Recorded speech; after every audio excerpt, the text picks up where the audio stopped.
저희들이 본향을 향합니다. 이곳은 낮은 곳이고 없어질 곳이고 멸망할 곳이지만 영원한 곳은 영광의 장소이고 우리가 하나님과 영원히 살 곳이기에 저희들이 대망을 하고 있습니다. 감사합니다.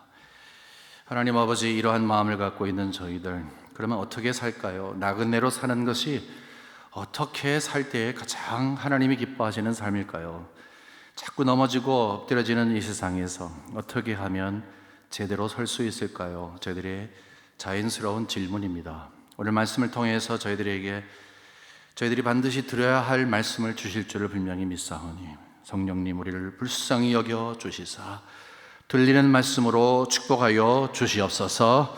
은혜의 시간이 되게 하여 주시옵소서. 예수님의 이름으로 간절히 기도합니다. 아멘. 이제 날씨가 말복이 지나고 이제 입추가 됐습니다. 여러분, 이제 여름이 거의 지났습니다. 여름에 너무 많이 힘드시고 더우셨죠? 좀 더 참으시면 좋은 날이 올 거라 생각을 합니다. 우리 옆에 계신 분들과 함께 인사했으면 좋겠습니다. 사랑합니다. 축복합니다. 서로 인사했으면 좋겠습니다. 진정한 마음을 가지고 웃음도 선사하시면서 감사합니다. 사랑합니다. 축복합니다. 2층에 계신 분들도 사랑합니다. 축복합니다.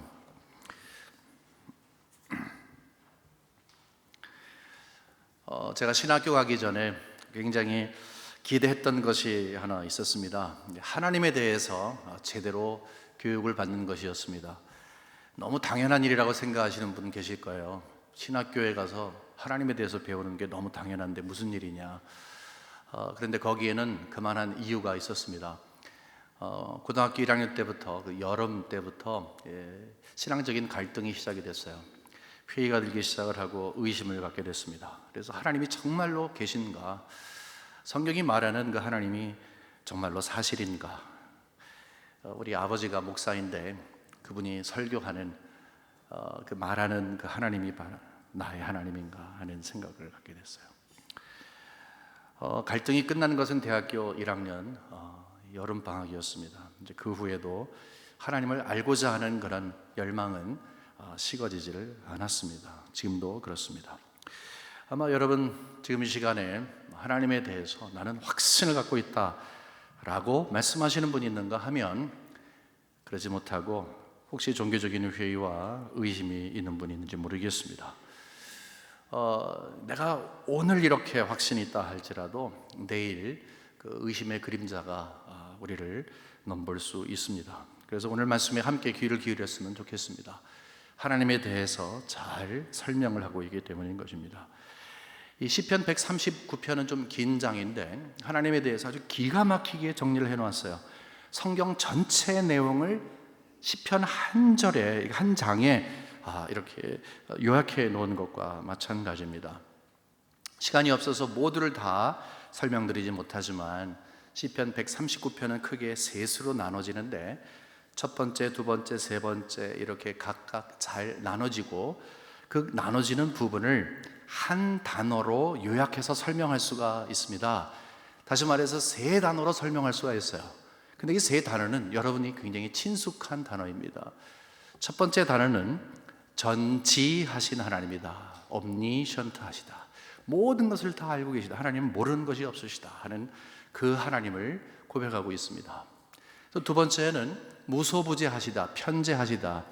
omnipresent 하시다. 안 계신 곳이 없다. 여러분 많이 들어보셨죠? 그리고 맨 마지막에는 모든 것을 할 수 있으시다. 전능하신 하나님이다. 하나님은 못하시는 것이 없다. 이 내용을 이 한 시에 잘 담고 있습니다. 오래전의 일이라서요 정확하게 기억은 못하지만 분명히 제가 신학교에서 신론이라는 그 Doctrine of God이라는 신론이라는 것을 배울 때 이 하나님에 대해서 배울 때 두꺼운 교과서를 읽혔던 것을 기억을 합니다. 그래서 열심히 읽었던 것을 기억을 합니다. 그래서 하나님에 대해서 더 많이 알게 됐습니다. 그럼에도 불구하고 이 시편 139편 이 말씀은 교과서의 말씀하고 근본적으로 달라요. 교과서에서 말씀은 성경이 이렇게 말합니다 라고 해서 정리해 놓은 거라면 시편 139편은 하나님에 대해서 말씀하면서 내가 만난 하나님은 이렇습니다.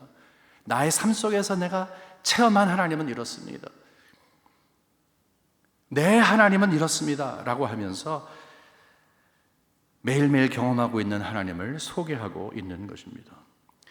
여러분, 나야가라를 갔다 오신 다음에 설명을 할 때 어떤 것이 더 실감 있는지 한번 생각을 해보세요. 첫 번째 분 하시는 말씀은 나야가라는 상당히 큽니다. 이 넓이가 323m나 되고 이 높이는 53m나 됩니다. 하루에 엄청난 물이 떨어지는데 1초에 15만 갤런이 떨어집니다. 이렇게 설명하는 거 하고, 와, 거기 갔더니 대단해요. 이제 딱 감 잡으셨죠? 글쎄, 배를 타고 그 폭포가 떨어지는 거 아래 들어가는데 얼마나 물이 많은지, 큰 배를 타고 갔는데 한강에 동동동 떠가는 그냥 나뭇잎 하나 같았습니다. 그림이 그려지세요? 이 하늘이 뻥 뚫린 것처럼 물이 쏟아지는데 엄청나더군요. 여러분, 어떤 말을 들을 때 그렇구나, 나야가라에 가고 싶구나, 이렇게 생각이 듭니까? 여러분, 꼭 제가 말씀 안 드려도 되죠? 두 번째입니다. 실감 있게 내가 경험한 사실을 이야기할 때입니다. 139편이 바로 그렇다는 것입니다. 시편 139편은 하나님에 대해서 이렇습니다, 논리적으로 잘 정리한 것보다는 내가 만난 하나님은 이렇습니다 라고 하면서 우리들에게 초대를 하고 있어요. 그 하나님을 나도 만나야 될 텐데 라고 하는 마음을 갖게 한다는 것입니다. 그래서 우리가 조금 전에 성경을 함께 읽을 때에 제가 여러분께 부탁드린 것처럼 이 성경에 자주 나오는 단어가 있는데, 내가, 나의, 나, 주께서, 주를, 하나님이요. 그래서 나와 하나님의 그 밀접한 관계를 형성한 상태에서 이 시가 쓰여진 것을 잘 말하고 있습니다. 그런데 그 하나님은 우리가 이것을 읽으면서 나야가라를 잘 설명하니까 나도 한번 꼭 가보고 싶은데, 내가 다른 곳은 못 가도 나야가라를 꼭 한번 가보고 죽어야 될 텐데 라고 하는 것처럼, 이 시편 기자는 저희들에게 나도 그 하나님을 한번 체험해보고 싶은데, 나도 내 삶 속에서 하나님을 만나고 싶은데 라고 하는 초청을 하고 있는 것입니다. 그런 마음을 가지셔야 하는 것입니다. 근데 여러분 한번 돌아보십시오. 여러분은 하나님과의 관계가 어떠하십니까? 하나님과 아주 밀접한 관계를 갖고 계세요? 아니면 하나님 하면 멀리 계신 분으로 계세요? 아니면 그냥 교과서에서 찾아보면 아는 내가 하나님에 대한 지식이 있는 것으로 그치게 되십니까? 근데 우리는 하나님에 대해서 많은 것을 알고 있는데, 일단 우리가 하나님을 찾아다녀서 하나님을 만나는 것도 그런 경우도 있지만, 대부분 하나님은요, 우리를 항상 찾아오시는 분입니다. 우리 삶을 찾아오시는 분이에요. 우리의 마음을 찾아오시는 분이에요. 그것이 하나님의 굉장히 독특한 성격인 것입니다. 하나님 피가 없으신 분이시죠. 뭐 A형, B형 이런 거 없지만, 하나님 그 만일에 피가 있으시다면 아마 O형 같으실 것 같아요. O형 같아서 뭐 저쪽 오셔갖고 옆에 앉으시고, 그렇죠? 성격도 좋으신 가운데, 야, 함께 밥 먹자. 난 너 정말 좋아해. 나랑 너 있으면 굉장히 좋아. 뭐 이런 식으로 하면서요, 마음을 털어놓는, 이렇게 털털하신 그런 분일 것 같습니다. 문제는 그 하나님을 내가 누리고 있느냐는 것입니다. 그 하나님을 내가 경험하고 있느냐는 것입니다. 하나님을 이렇게 찾아오시는데, 찾아오시는 목적이 있어요. 여러분, 젊은 남녀가 서로 만나서 데이트하고 이제 결혼하게 되잖아요. 저는 주례하기 전에 카운셀링 하면서 이제 반드시 묻는 게 있어요. 둘이 사랑하냐는 거예요. 제가 지난번 설교에도 한번 말씀드린 것 같아요. 근데 꼭 그 다음에 묻는 게 있어요. 직구전 질문이 아니라 정말 심각하게 묻는 거예요. 왜 사랑하는데? 그래요. 보통 왜 결혼해? 사랑해? 그러면 네, 아주 뭐 그냥 숨도 안 쉬고 네 이야기를 합니다. 네, 왜 사랑하는데? 뭐가 그렇게 좋은데? 그러면 거기서 이제 딱 판가름이 나는 거예요. 버벅거린다든지 머리 긁고 앉아있으면 그건 끝입니다. 그럼 말도 안 되는 거예요. 그때 뭐라도 한마디라도 해야 돼요. 그런데 제가 굉장히 감동스러운 그런 말을 여러분과 나누고 싶어요. 이 카운슬링 할 때 많이 배우거든요. 근데 어떤 남자애를 이제 제가 이렇게 카운슬링 하는데 이런 말을 하더군요. 저는 어렸을 때부터 굉장히 자신감이 없이 살았습니다. 왜냐하면 저는 어렸을 때부터 인정을 받지 못했기 때문입니다. 근데 우리 자매를 만난 다음에 제가 변했어요. 전에는 소극적이고 모든 것을 혹시나 하는 그런 조바심을 갖고 일을 했는데 우리 자매를 만난 다음에는 자신감이 생겼어요. 한 가지 이유가 있습니다. 저를 있는 모습 그대로 받아주기 때문에 그래요. 그런 말 하는 거예요. 이야. 그래서 제가 자매한테 그랬어요. 세상에 정말 최고의 신랑 얻었다 그랬어요. 지금도 그런 생각을 하고 있습니다. 이 자매가 나를 변화시켜줬다는 거예요. 여러분, 하나님이 우리를 찾아오십니다. 찾아오시는 목적이 있어요. 우리가 부족하기 때문에 그런 거예요. 우리는 하나님이 필요한 자들이에요. 그래서 하나님께서 집중하셔서 우리를 찾아오시는 것입니다. 그래서 하나님께서 가까이 만나주시면 우리가 변해요. 하나님 만난 사람은 변합니다. 여러분, 하나님 만나서 변하시는 은혜가 있으시기를 주님의 이름으로 간절히 축원합니다. 하나님이 우리를 변화시켜 주시는 거예요. 변화시켜 주시는데 그 하나님이 어떤 분이냐? 전지하시고 무소부재하시고 전능하신 하나님인 거예요. 그래서 우리 삶 가운데서 그 하나님을 만나면, 그 하나님을 제대로 만나면 그 은혜를 베풀어 주신 바 되어서 우리가 변하는 거예요. 그래서 우리의 신앙의 고백이 달라집니다. 하나님께 하나님은 이런 분이군요 라고 하며 삶의 경험을 통해서 교과서에 있는 그런 하나님이나 아니면 남들이 이야기하는 것 주워들어서가 아니라 내 삶 속에 내가 경험한 그 하나님을 나의 말로 하나님 앞에 고백드릴 수가 있는 거예요. 여러분도 하나님을 제대로 만나시면, 삶 속에 만나시면 여러분의 고백이 달라져요. 신앙이 달라질 수밖에 없습니다. 그 고백이 어떤 것인지 한번 살펴보면서 여러분과 저의 고백이 되기를 원하는 거예요.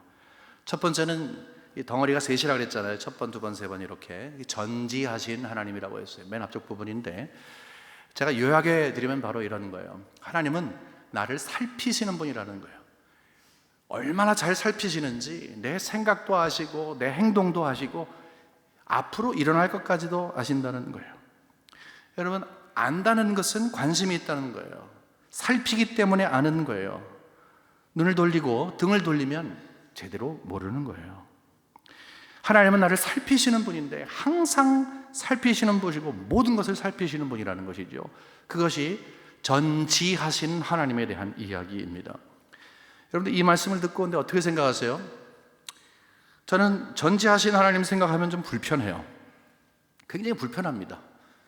하나님이 다 아시는 거예요. 제 마음을 다 아시는 거예요. 왜 불편한지 아시죠, 여러분? 숨길 게 많잖아요. 여러분, 하나님이 모든 거 아신다면은 그렇습니다, 좋습니다 하실 분 몇 명이나 있겠어요? 우리 숨기고자 하는 것들이 너무 많은 거예요. 근데 여기에서 고백하는 건 뭐냐면 전지하신 하나님은 숨겨도 소용없다, 이 말씀을 하고 있는 것입니다. 야, 숨기지 마라, 그 정도가 아니라 숨기려면 숨겨봐라. 전지하신 하나님은 다 알고 있다, 이 말을 하고 있는 거예요. 이것이 항상 부담스럽기도 하지만 동시에 우리는 전지하신 하나님, 모든 것을 아시는 하나님, 나를 머리끝부터 발끝까지 모든 것을 아시는 하나님, 이 하나님 때문에 얼마나 큰 위로가 되는지 몰라요.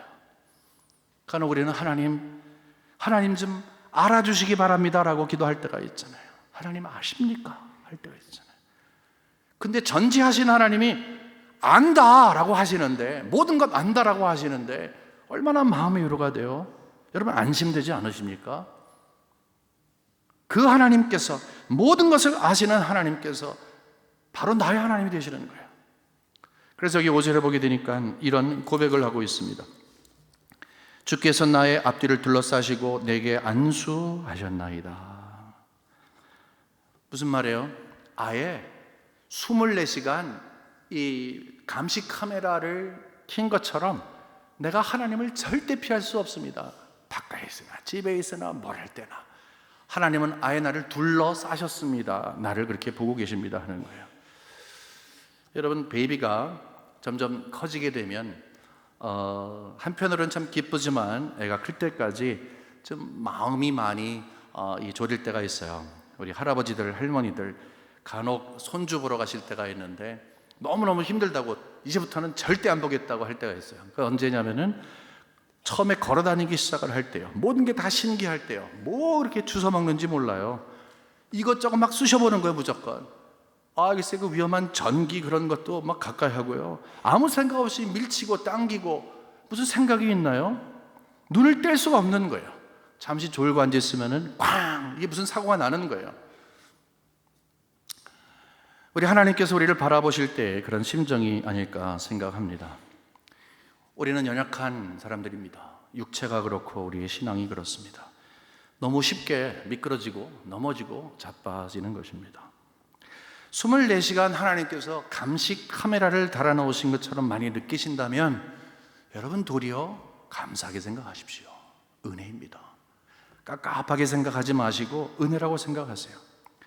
만일에 꼭 해야 할 일이 있다면 우리 주부들은 어떻게 하냐면 아기 방에 아기를 잘 재워놓고 거기에 마이크를 두든지, 그래서 스피커를 부엌 옆에다 두든지, 아니면 요즘에는 카메라까지 있더라고요. 카메라를 두어서 혹시 소리가 나면은 즉각적으로 해서 튀어 올라갑니다.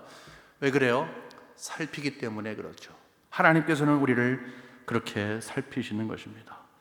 여기서 이 살피시는 건 뭐냐면 전지하신 하나님, 모든 것을 아시는 하나님 앞에 우리가 드려지는 고백이 달라진다는 거예요. 그것은 하나님, 저를 너무 잘 알고 계시는군요 라는 고백을 드리는 것입니다. 여러분, 하나님께서 이 고백을 받으시면서 어떤 생각을 갖고 계실까요? 야, 참 대단하다. 그런데 여러분, 사실은 우리의 마음이 어떤 상태에 있는가에 따라서 하나님은 나의 모든 것을 알고 계십니다 라는 고백에 종류가 둘로 나눠질 수 있어요. 하나는 넋두리고 하나는 신앙의 고백이에요. 넋두린 건 뭐냐면 하나님은 모든 걸 알고 계십니다. 너무너무 힘듭니다. 이거 뭡니까? 꼭 이러셔야 합니까? 스토커도 아니고 이거 뭡니까? 그런 식으로 해서 하나님 앞에 넋두리를 할 수가 있습니다. 하지만 여러분, 굉장히 어려운 시기를 지나면서 하나님께서 도와주신 그런 경험이 있으신 분 계시죠? 아마 대부분 그러실 거예요. 그런 경험을 한번 기억해 보시기 바랍니다. 하나님이 그때 지켜주셨기 때문에, 지켜주신다는 것은 와치했다는 거예요. 보고 계셨다는 거예요. 지켜주셨기 때문에 그것을 잘 넘길 수가 있었습니다. 이 경험을 한 우리는 하나님이 우리를 바라보시는 그 눈을 보면서 얼마나 감사했어요. 그 감사를 회복해야 된다는 거죠. 그리고 그 눈으로 지금 우리를 바라보고 계신다는 것입니다. 졸지도 않으시고 주무시지도 아니하신 우리 하나님, 그분께서 우리를 지켜보고 계십니다. 분명히 모든 것을 다 알고 계십니다. 그래서 우리 삶 속에서 하나님을 만나서, 맞습니다, 내가 숨길 수 있는 거 아무것도 없습니다. 하나님 나의 모든 것을 알고 계십니다. 지금 알아주시기 원합니다. 이것이 여러분과 저의 신앙의 고백이 되시기를 주님의 이름으로 간절히 축원합니다. 두 번째 부분은 무소부지하신 하나님, 편재하시는, 어디나 계시는 하나님에 대한 것입니다. 제가 또 역시 요약해드리면 이렇습니다. 하나님을 피하려고, 하나님의 눈을 피하려고 엄청나게 수고를 했지만 다 헛수고라는 것입니다. 하나님을 피하고자 하는 것은 우리의 본능인 것 같습니다. 하나님은 우리를 향해서 다가오시고 우리는 피하는 것, 이것이 신앙의 현실인 것 같습니다. 무슨 이유든지 상관없이 세상이 좋아지고 신앙의 불이 식어지게 되면 우리는 하나님을 피하게 됩니다. 제일 먼저 오는 것이 하나님을 피하는 것입니다. 피할 것이 많은 것입니다. 숨을 곳을 찾는 것입니다. 아담과 하와도 죄를 짓자마자 무엇을 했습니까? 숨었습니다. 하나님을 피하고자 하는 것은 우리의 본능인 것입니다. 하지만 이 시편 기자가 내가 살아보니까 아무리 피하려고 숨으려고 노력을 해도 이것은 헛것이다라는 것입니다. 여기에 하나님을 떠나서, 멀리 떠나서 숨었다가 하나님께 잡혀오신 분들 많이 계시죠? 저도 그 중에 하나입니다. 하나님은 포기하지 않으시고 나를 향해서 추적해 오시는 거예요. 때로는 탕자와 같이 멀리 떠났지만 어느 날 함께 계신 하나님이 발견되는 거예요. 여러분의 경험, 우리 주위에 있는 경험, 우리 자녀를 통해서도 경험하는 거예요. 하나님은 원래 그런 분이라는 거죠. 하나님은 항상 함께 계시는 분이라는 거예요. 무소부지하시다는 거예요. 안 계신 곳이 없다는 거예요. 피할 곳이 없다는 거예요. 그렇기 때문에 여기서 9절과 10절에 이렇게 고백을 하고 있습니다. 내가 새벽 날개를 치며 바다 끝에 가서 거주할지라도 거기서도 주의 손이 나를 인도하시며 주의 오른손이 나를 붙드시리다. 아멘. 원래 자유하기 원하는 것은 우리의 심정인 것 같습니다. 그래서 새처럼 팍 멀리 날아서 갔는데 아이쿠나 거기도 하나님이 계시군요 라고 하는 거예요. 그렇게 하는 것이 하나님의 은혜인 것 여러분 아세요? 하나님이 옆에 계신 것, 항상 함께 계신 것 여러분 은혜인 것 아세요?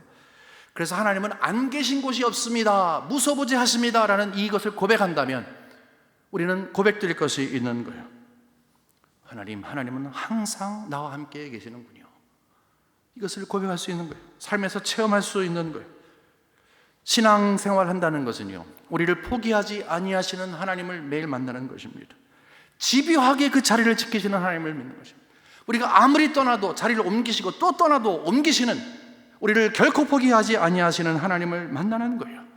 그래서 여기에서 나와 함께 계신다 하는 그 말을 할 때 항상이라는 거, 언제나라고 하는 것에 우리가 귀를 기울여야 하는 것입니다. 어느 때는 함께 계시고 어느 때는 그런 것이 아니라는 거죠. 우리와 항상 임마누엘 계시는 그 하나님, 그 하나님은 항상 우리와 함께 계신다, 나와 함께 계십니다. 이것이 우리의 고백이 될 수 있다는 거예요. 한국에서 기차를 탔는데 바로 앞편에 아기를 낳는 한 엄마가 타셨어요. 이제 쭉 지나가다가 이제 터널을 지나게 됐는데 바깥을 보고 있던 꼬마 아이가 갑작스럽게 깜깜해지고 이상하게 터널을 지나가면 소리가 확실히 커지는 거 여러분 아시죠? 애가 깜짝 놀랐어요. 깜짝 놀란 다음에 눈이 커지더니 막 울기 시작을 하는 거예요. 그러니까 엄마가 그래서 막 달래고 그러는 거예요. 근데 터널이 또 나왔습니다. 이번엔 좀 길었어요. 애가 또 놀래고 정말 막 자지러지게 되니까 엄마가 다시 한번 이렇게 꼭 껴안고 그 애에게 자꾸 무슨 귓속말을 해주고 있는 거예요. 여러분 뭐라고 얘기했겠습니까? 뭐라고 얘기했겠어요 그 엄마가? 울면 뱀이 나온다 그러겠을까요? 너 창피하게 이렇게 울어서 되겠냐 그랬겠어요? 아니요. 괜찮아 조금만 있으면 돼, 조금만 괜찮아질 거야. 아마 거기 엄마가 있잖아, 걱정하지 마, 아마 그 말까지 했을 거예요. 여러분 삶의 어려움이 찾아오면 잘 보이던 것도 보이질 않아요. 깜깜해지는 거예요. 그래서 눈앞이 캄캄합니다 라고 표현하시는 분이 있어요. 사랑하는 사람이 먼저 하나님의 부르심을 이제 불러서 가잖아요. 아니면은 예상하지 못했던 커다란 병을 얻든지 어려움이 있잖아요. 깜깜해지는 거예요. 앞이 아무것도 보이질 않는 거예요. 이런 상황 가운데서 나와 항상 함께 하시는 하나님이 뭐라고 하시겠어요? 지금 이 어둠의 터널을 지나고 있는데 그분께서 우리를 껴안고 무슨 말씀하시겠어요? 그냥 옆에 계신 그분만 해도 너무 감사한데 무슨 말씀하시겠어요? 내가 잘한다, 걱정하지 마라, 조금만 기다려라, 조금만 참아라, 내가 있지 않니? 조금만 참아라, 나는 절대로 널 떠나지 않을 테니 조금만 기다려라. 여러분 우리의 삶 가운데서 하나님은 아무 곳에나 계십니다, 안 계신 곳이 없습니다 라고 하는 이 고백을 할 수 있다면 가장 어려운 순간에도 기쁜 순간에도 우리의 신앙의 고백 가운데 하나님은 나와 항상 같이 계시는 분이시군요, 감사합니다. 이것을 회복하시는 여러분과 제가 되기를 주님의 이름으로 간절히 축원합니다. 마지막은 전지하시고 무소부재하시고 이제 전능하신 하나님이요, 마지막 세 번째 부분인데 이것을 요약하면 바로 이렇습니다. 하나님은 나를 직접 창조하셨습니다, 만드셨습니다. 그리고 하나님의 계획을 가지시고 목적하신 대로 내 삶을 이끌어 가십니다 하는 거예요. 나를 창조하셨군요. 그리고 하나님은 목적을 세우시고 그 목적으로 하나님의 지혜와 능력으로 이끌어 가시는군요, 그 말을 하는 것입니다.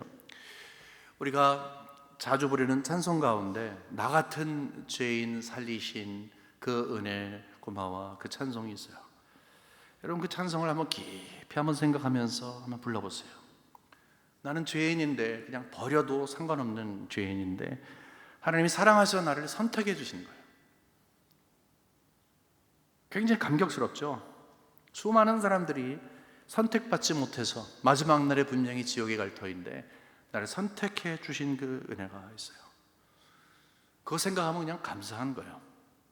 나를 만드신 것, 이 땅에 태어나게 하신 것도 하나님의 은혜이죠.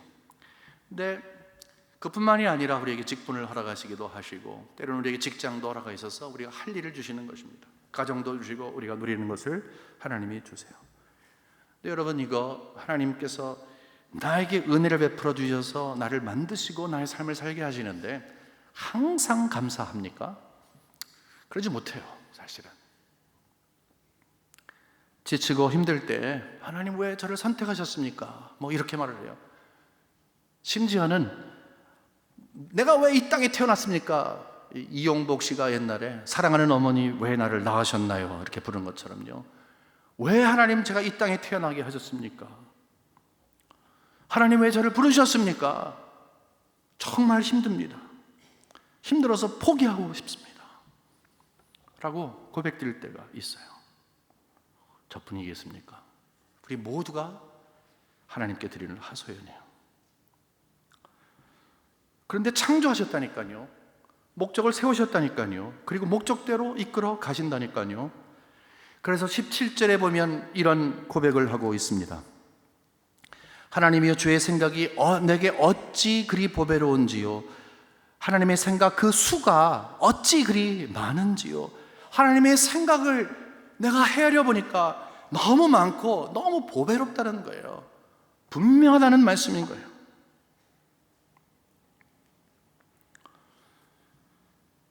여러분, 힘들고 어려울 때 하나님께서는 여러분과 저를 세우십니다.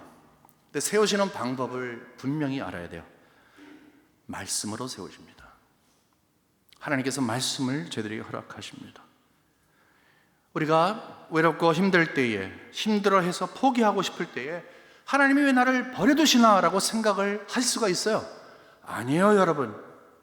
전능하신 하나님이, 못하실 것이 없는 하나님이 구체적인 말씀을 가지고 다가오시면서 내 계획은 이렇다라고 말씀을 해 주십니다. 기대하지 않았는데 하나님의 방법을 열어 보여주시는 거예요. 성령으로 음성을 듣게 하시는 거예요.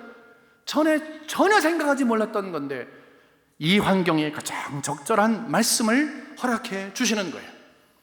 그때 무슨 말 합니까? 이런 말씀이 성경에 있었다니, 내가 이것을 붙잡지 못하고 있었다니. 근데 여러분, 전능하신 하나님께서 저희들에게 말씀하시는 것이 한두 마디가 아닙니다. 이 하나님의 말씀으로 우리가 이런 환경 속에 있을 때 찾아오셔서 계속 말씀하시는데 우리가 고백드릴 수 있는 것은 뭐예요? 하나님의 말씀이 어떻게 보배로운지요. 너무너무 마음의 수긍이 갑니다. 동시에 어찌 그리 많은지요. 하나님이 그렇게 말씀 많이 하시는 것을 이제야 제가 깨달았나이다. 하나님이 이 말씀을 주셔서 감사합니다 라고 하며 말씀을 붙들 수 있는 거예요.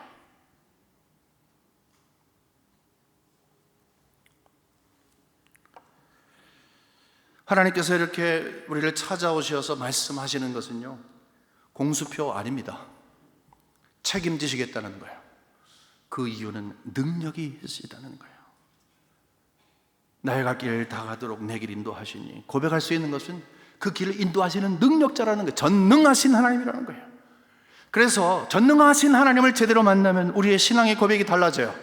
그것은 하나님, 정말 하나님은 제 삶을 책임져 주시는군요 라고 고백드리는 것입니다. 하나님은 우리의 삶을 책임져 주시는 분이에요. 우리를 만드시고 이끄시는 분이에요. 제가 아프신 분들을 위해서 기도할 때 간절히 하나님 앞에 기도하는 것이 있어요. 어찌 보면 하나님의 약점을 이렇게 공략하는지도 몰라요. 어떤 내용이냐면, 하나님께서는 우리 인간은 눈을 보는 것으로 다 한계가 있지만 하나님은 속을 다 들여다보십니다. 하나님은 창조하신 분이시기 때문에 세포도 아시고 신경조직도 아시고 가장 섬세한 것, MRI가 잡아내지도 못하는 것도 다 아십니다. 지금 무엇이 망가져 있고 어떻게 고치면 되는지 하나님은 분명히 아십니다. 그런데 하나님께서 능력자가 되시는 것을 인정해 드립니다. 전능하신 하나님, 하나님의 은혜를 베푸사 고쳐 주시옵소서. 이 기도를 하는 거예요. 여러분 믿으시길 바랍니다. 의심하지 않기를 바랍니다. 하나님은 전능하신 분이에요. 모든 것을 할 수 있으신 분이에요. 나를 책임져 주시는 분이에요. 여러분 혹시 육신의 병이 있으십니까? 믿음으로 기도하실 때 고쳐주실 줄 분명히 믿습니다. 여러분 마음의 병이 있으세요? 마음의 병도 하나님께서 당신의 능력으로 고쳐주실 줄을 분명히 믿습니다. 여러분의 삶에 대해서 의심되는 부분이 있으세요? 여러분의 삶을 설계하시고 이루어 가시는 분이 하나님이신 것을 믿으시기를 주님의 이름으로 간절히 축원합니다.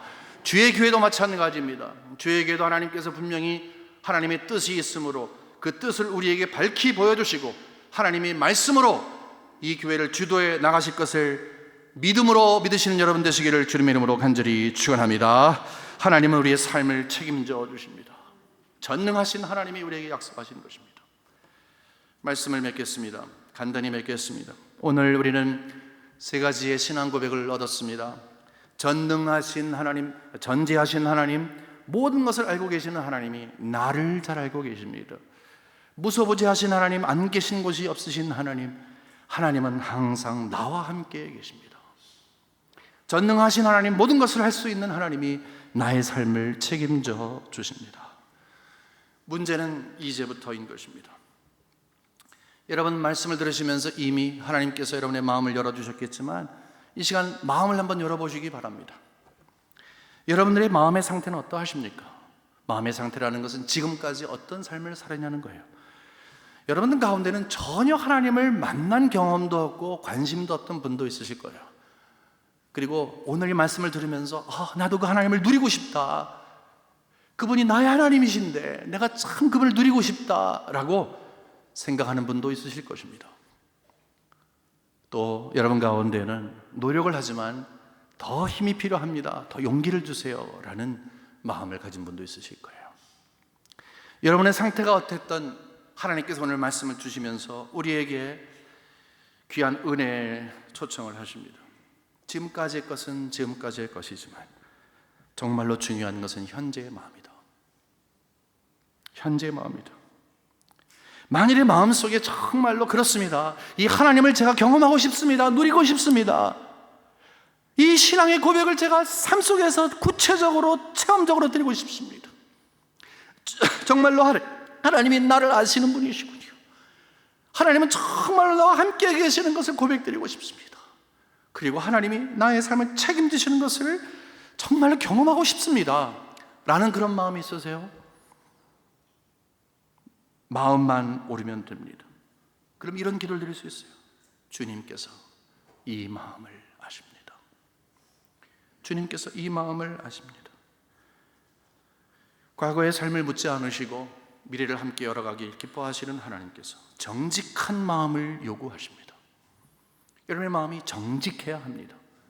정직한 마음만 갖고 있다면, 이 하나님을 나의 하나님으로 고백하고 누리고 싶은 정직한 마음만 있다면, 그 하나님이 나의 하나님 되시는 것을 입술만이 아니라 삶 속에서 정말로 누리고자 하는, 나는 하나님의 자녀 되는 것을 정말로 누리고자 하는 그런 마음이 있다면 하나님은 그 마음을 보십니다. 하나님, 주님께서 이 마음을 아시나이다. 우리의 마음이 오르면 되는 것입니다. 오늘 시편 139편 마지막 2절 23절 그리고 24절을 함께 우리의 신앙의 고백이며 기도로 올리겠습니다. 한번 다 같이 23절과 24절 함께 우리의 기도로 올리겠습니다. 시작. 하나님이여 나를 살피사 내 마음을 아시며 나를 시험하사 내 뜻을 아옵소서. 내게 무슨 악한 행위가 있나 보시고 나를 영원한 길로 인도하소서. 하나님은 우리에게 약속을 주십니다. 내가 너를 지켜줄게. 전지하시고 무소부지하시고 전능하신 하나님은 우리에게 오셔서 지적하시고 평가하시는 그런 분이 아니십니다. 그 하나님을 믿고 나의 하나님으로 모실 때 우리는 가장 가까이서 지키시는 하나님을 경험하게 됩니다. 이 은혜가 여러분과 저에게 있기를 주님의 이름으로 축원합니다.